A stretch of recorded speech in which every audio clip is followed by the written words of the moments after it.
রূপসী মাইয়ারে তোর কলসির ভেতর কি খাঁটি গরুর দুধ বেচতে এনেছি। দে না একটু খাই, দামটা আগে চাই, আর দে না একটু খাই। দামটা আগে চাই, তোদের মতো ভিড় খাওয়াদের চেনে রেখেছি। ও রূপসী মাইয়ারে তোর কলসির ভেতর কি খাঁটি গরুর দুধ বেচতে এনেছি।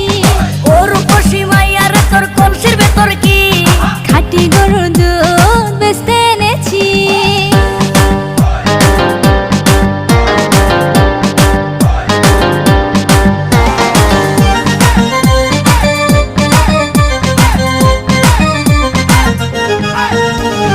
তোর দুধেতে আছে পানি, আমি কিন্তু